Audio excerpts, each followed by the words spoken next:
right, so racing season's on the way. It's not here yet, as you can probably tell, but I'm going to be running the 86 and the Sentra this season, and both of them need some work before they're ready to go. So yeah, I'm going to start with easy stuff since it's kind of cold out right now. The last time I worked on this car, I did some brake upgrades, and I went ahead and got it one more. This is a master cylinder brace, because if you don't know, the master cylinder bolts onto the firewall. And the firewall is kind of flimsy, so when you press the brake hard, the master cylinder moves. Like if I get in there and stomp on the brakes, you can see it move around. So this is designed to make it not do that anymore and make the brakes feel better. So this thing came with Phillips screws or JIS or whatever they are. Either way, I don't like those, so I use some real bolts instead.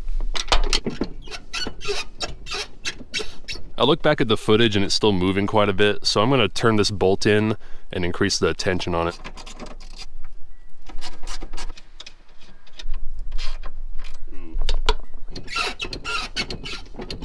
Yeah, the master cylinder still moves around quite a bit because like I said, you know, the firewall is flimsy, and the issue with the bracket is the shock tower it bolts to is also flimsy, so it can't really brace it all that well, but it's still probably better than it was, I guess. I don't know. So the next thing I got for this thing is a trunk divider. Now these came with those from the factory, but they're all made out of cardboard or something. They all disintegrated. Now with this, it stops people from being able to peer in at all your junk back here and your terrible carpet and your belly pan that I still haven't put back.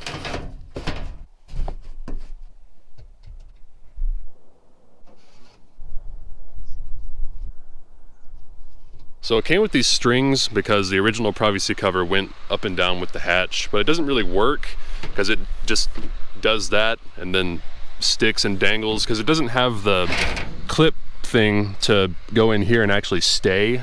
So yeah, this thing doesn't really work too great.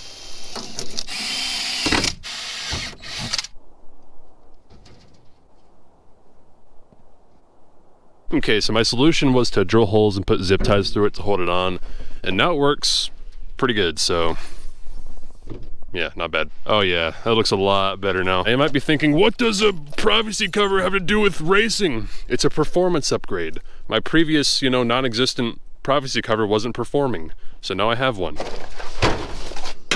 Okay, on to the Sentra now. So this brake proportioning valve exploded in the middle of an autocross, and I managed to cobble it back together, but I really don't want to use it anymore, so I got another one of these. I put one just like this on the Corolla and it seems to work fine, so I'm going to put one on this car too.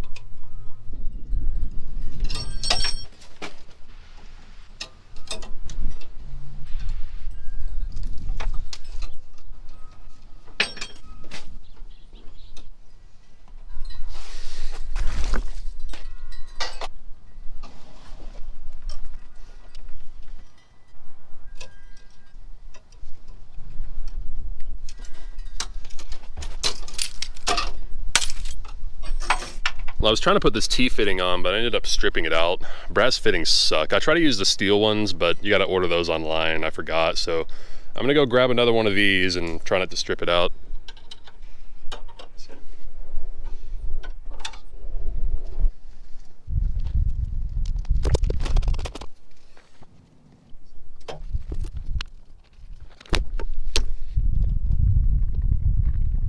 Okay, well, they're bled. I don't see anything leaking. So normally when I do brake work, I just get in the car and stomp on the pedal and go, yeah, it's good, it's not leaking.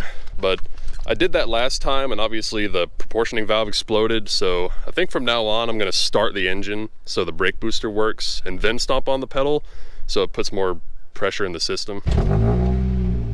All right, you just take both feet and really get in there. Brakes. Oh, that's the gas. Brakes. All right, now is there any leaks? Nope. Seems fine. All right. Okay, so that works. Hopefully this one does better than the last one. So a while back, I threw in the Barney We're a Happy Family bucket seat, and I was kind of in a hurry, so it's sort of crooked. But this time I'm kind of in a hurry, but I'm gonna try to make it less crooked, so.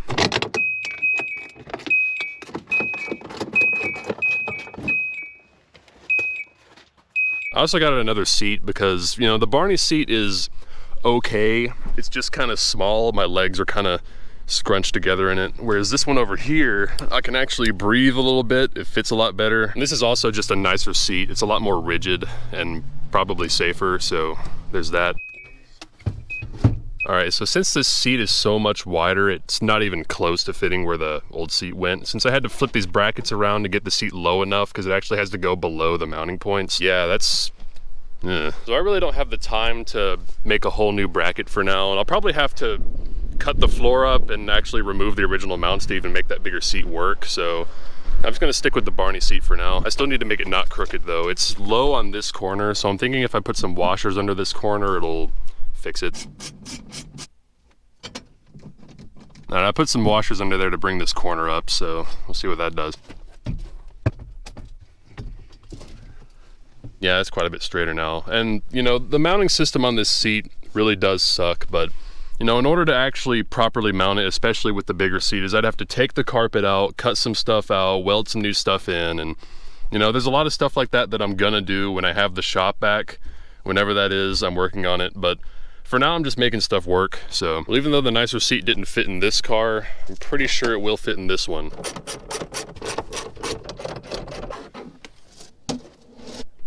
Okay, it won't go in this car either because it won't go down low enough. So I'd have to do the same thing to this car, remove the carpet, cut stuff out, weld stuff in. I'm not doing that right now. So yeah, you suck. All right, so what I've done here is waste a bunch of time. So I've mentioned before I wanted to run some slicks on this thing, and to do that I need some different wheels. So I got some Bassett Steelies. These are just a no frills, all business wheel that will go in the car and work. So I'm hoping I got roughly the correct offset. I'm about to check that.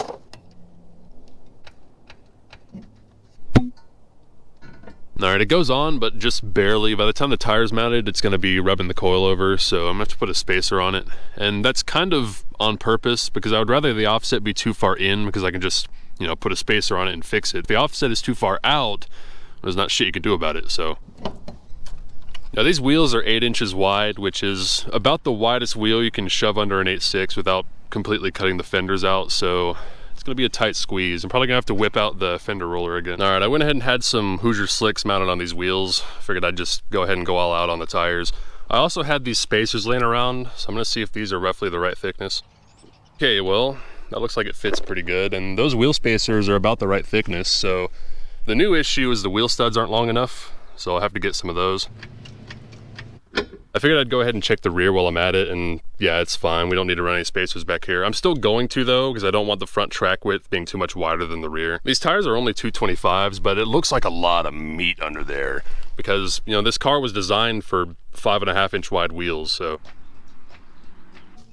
Okay, so when you lower a car, you gotta fix the suspension geometry. And one way to do that is with extended lower ball joints, which is what I've been running until I switched to slicks, which they're not strong enough to handle. They wear out after one race. See that? It's not supposed to do that. See that? See that? Now, in order to fix that, I could either one, just replace them after every race, which is expensive and annoying. Two, switch back to a slower tire, which is lame. Or three, just install factory length ball joints, which will mess up the suspension geometry and have handling, you know, consequences, but it's looking like the most simple option, so that's what I'm gonna do. I would like to make custom drop spindles, but in order to do that, I need the shop and a TIG welder, and I just can't do that right now, so stock ball joints it is.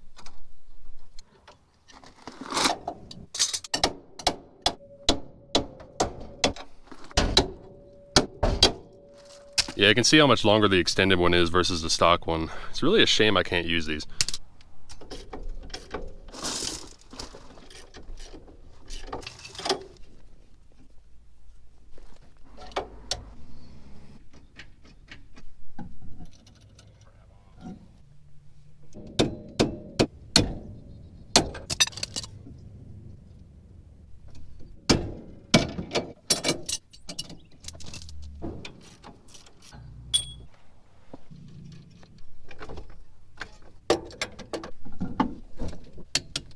Okay, factory ball joints and tie rod ends installed, so now I can align it.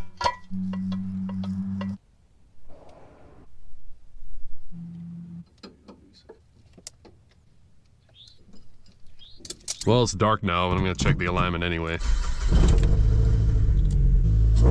Buckle up for safety. Hold on. Give me just a second. There we go. Now I'm safe. Now I'm impervious. Well, the alignment's good enough.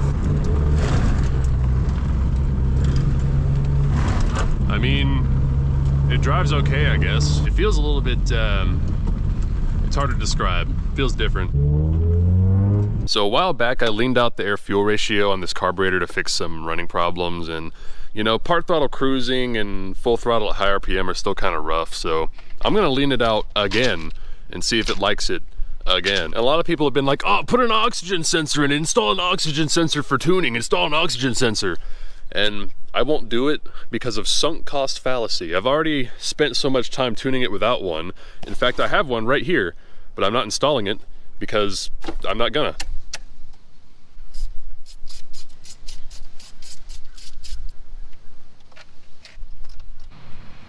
So I'm actually out of smaller jets, so I just put bigger air correctors in it, which also leans out the mixture, so we'll see what it does.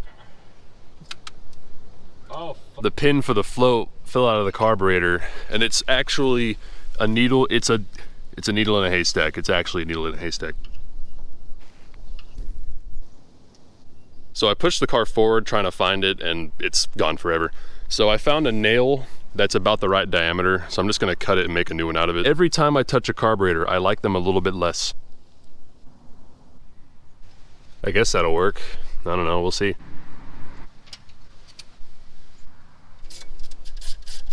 I'm also gonna remove the 10 micron filter because with the mechanical fuel pump, when everything evaporates out of the system, I gotta crank it forever and ever and ever and ever and ever and ever and ever, wait for it to fill this big ass filter and then fill the carburetor before it'll start. So yeah, it's gotta go.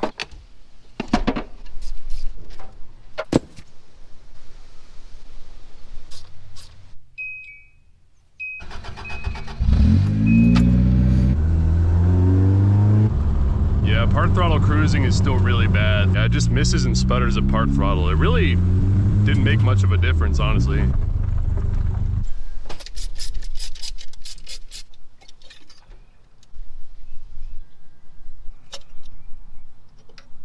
right, let's see what that does.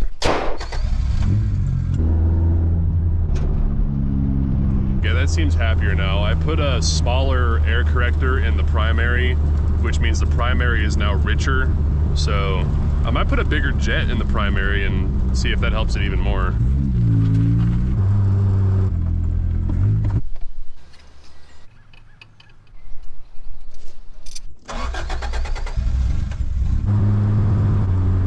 I mean, I think it's better, maybe? Okay, I think we're getting somewhere.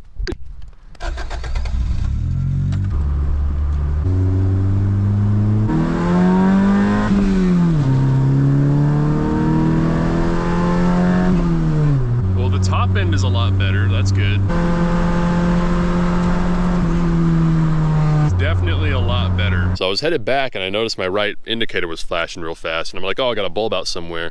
So I started looking and I'm like, oh, yeah, it's always some shit, huh? I can't go for a 10-minute drive without somebody flinging a rock at me. All right, so what I did was richen up the primary and lean out the secondary, and it's a lot happier now. Full throttle's perfect. New wheel studs came in.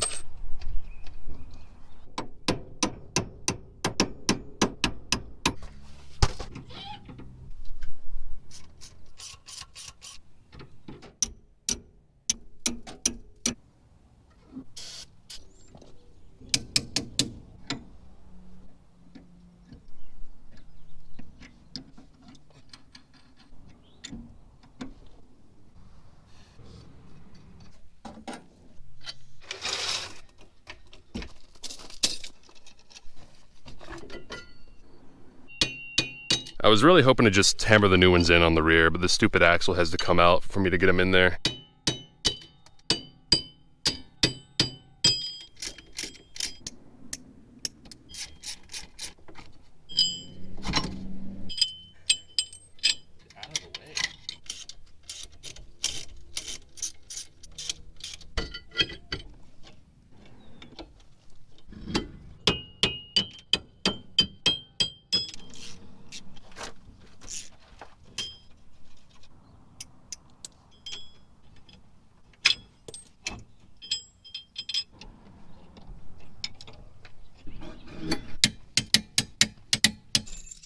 All right, let's see if these things rub. I'm willing to bet they will. Hey, well, they pick up a lot of rocks. Ooh, yeah. Yeah, that's rubbing pretty bad. Ooh. Ooh. The left side rubs worse than the right side. Ooh. Okay, so some work needs to be done with clearancing.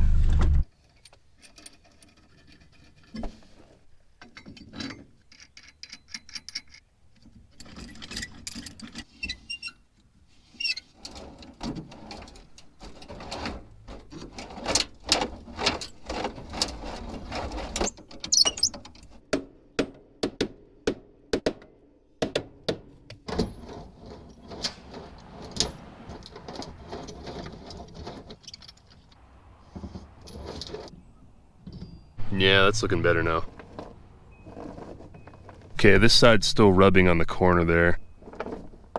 Damn, that one's hitting the liner still. Yeah, I'm gonna have to remove these fender liners again because it's rubbing those no matter what. At this point, like, in order to put them back, I'll have to trim them so much to the point they're basically not even there.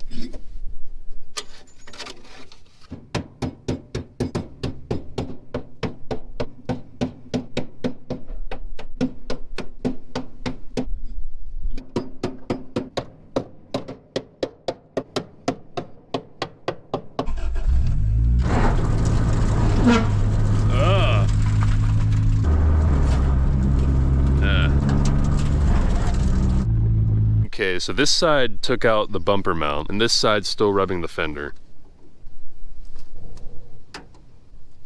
Alright, I trimmed the bumper. See what happens now.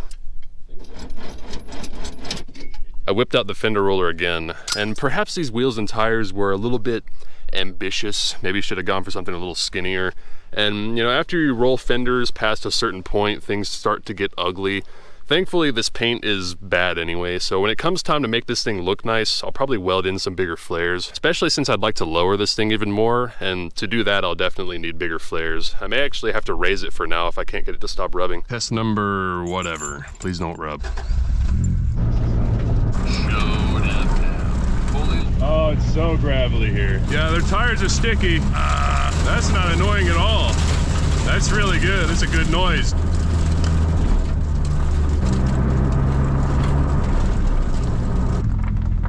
Okay, it's finally not rubbing. Now, when I go to actually race it, it might still rub slightly, but it should be slight enough to the point I can just ignore it. Now, obviously, this thing still has the 4AC engine in it, so it's not gonna accelerate worth a shit, but it'll corner. Oh, it'll corner. I am still gonna engine swap it after I get, you know, the shop back and some more stuff done, but honestly, I'm more interested in the rest of the car than the engine. I mean, engine swaps are cool, but I'm not really that interested in like the 600 horsepower, that dyno pulls or whatever. It's just, I don't know, I'm not interested. It seems like a lot of people build the engines on cars and then don't touch the rest of it. It's like, well, that's lame, you skipped the best part. Okay, so when you lower a car with a live rear axle, the panner bar goes at a weird angle and causes the rear end to be off center. And I've been sort of fixing that by running a wheel spacer on one side but not the other. But that only sort of fixes it because, you know, all the linkages down there are still crooked. So the solution is an adjustable panner bar. So I'm gonna put this in. So with a wheel spacer on either side, this wheel is sticking out past the fender while this one is tucked into the fender. So that's what this is gonna fix.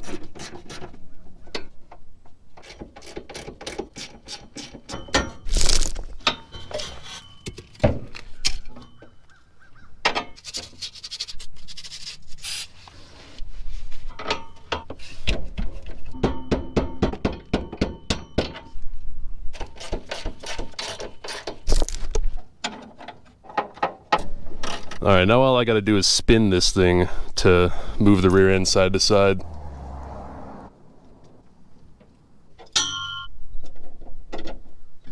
All right, I got it adjusted so the rear end is centered now, so that's done. Went ahead and pulled it into the unfinished shop because in here is a flat surface so I can do an alignment, because last time I did it on grass and it could be better, so I'm gonna redo it.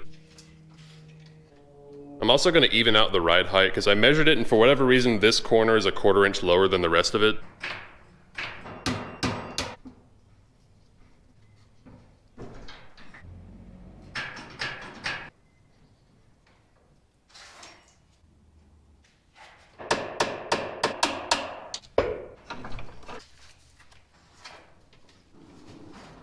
Okay, well I've definitely improved it. It's more even now, but the issue is I'm really not sure where even is on this car, because you got to keep in mind this is an 80s economy car. It was crooked when it rolled off the lot, and it's extra crooked now that it's 40 years old and has 270,000 miles on it. So really all I know to do now is corner weight it, but I got to buy scales for that, so it's just gonna have to be good enough for now. I'm deploying the pizza pan technology. It makes the front wheels really easy to turn, helps get an accurate alignment.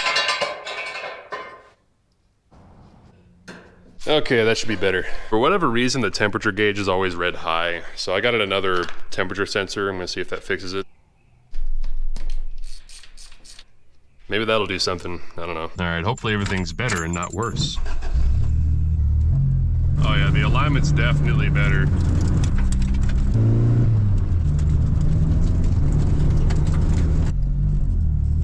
All right, well the alignment's better. The temperature gauge is not fixed. In fact, I think it might be even worse, but anyway.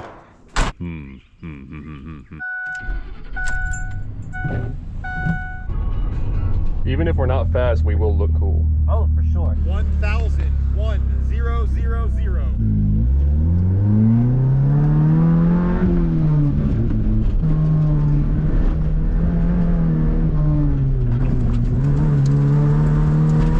Okay, so it understeers a little bit.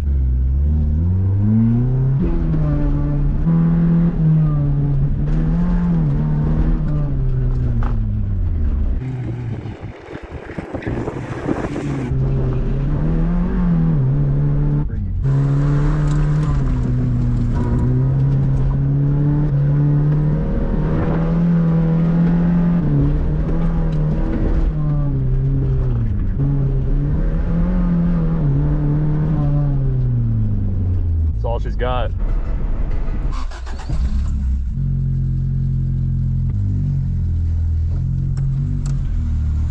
Okay, well this thing drives about how I expected it to. It's a monster going into corners, but it's dog shit coming out of them, especially with the open differential. I wouldn't think it would be an issue, but it is, because coming out of slow corners, it would just spin the one wheel and kill all the momentum. And then it would have to use the 70 horsepower to slowly get back up to speed again. But overall, I mean, the balance of it is nice. The front alignment is honestly perfect, because I was checking it with the temperature gun and it's even on the inside and outside, so that's fine. And you might remember I removed the sway bars, and that's not an issue at all. It's perfectly fine without them. This car seems to stay balanced no matter what I do to it. It's not like the Sentra where I change one bolt and it completely screws it up. It's just begging for more power. Like, it has the cornering now. The cornering is great. It just needs more power. And I really want to engine swap it, except, you know, the rear end is itty bitty and it has little skinny axles made out of brachium. So I'd have to swap in a Ford 8.8 or a Chevy S10 rear end or something like that, and it's a whole thing. So I'm probably gonna go ahead and work on the RX-7 first before I do that. All right, Sentra's turn. So it hasn't had an oil change since last summer, so it's probably a good idea to give it one.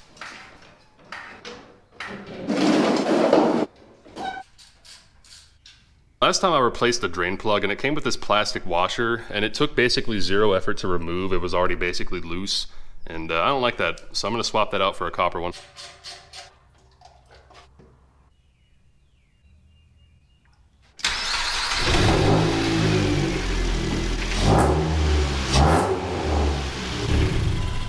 All right, that's done. I'm gonna change the rear brakes now.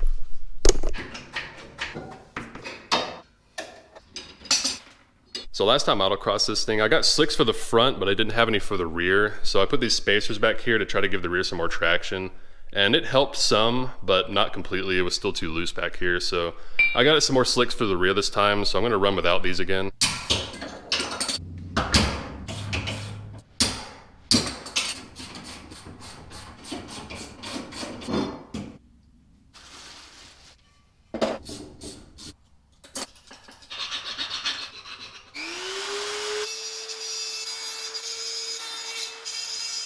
For whatever reason, I run into this problem a lot with brake pads where the tolerances for the slides are too tight, so they won't go in there. And if I do manage to get them in there, they're too tight and won't slide properly, so I gotta grind them down and clearance them.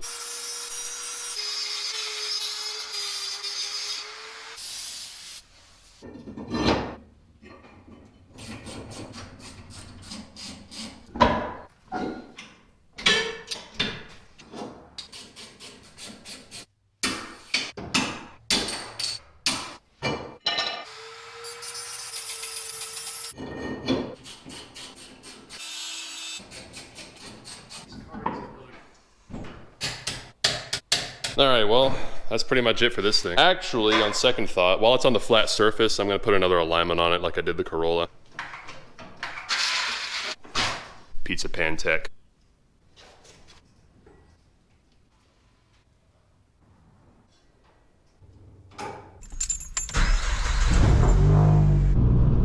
Yeah, this feels better. All right.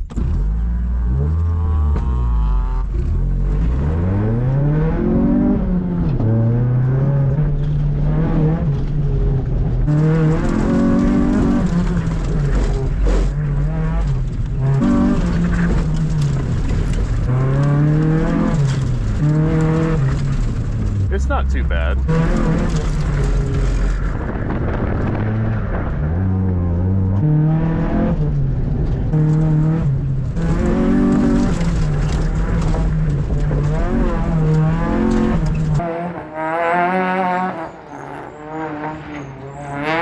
This thing is like a thrashing machine, dude. I feel like I'm in a clothes washer.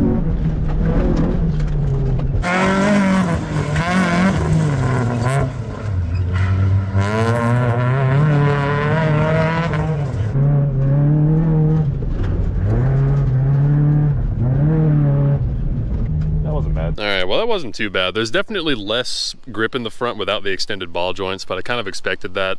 And with slicks on the rear as well as the front, it kind of hops along the ground more. The rear suspension can't really keep up with the extra traction, but yeah, it's fine. I'll fix it later. Subscribe.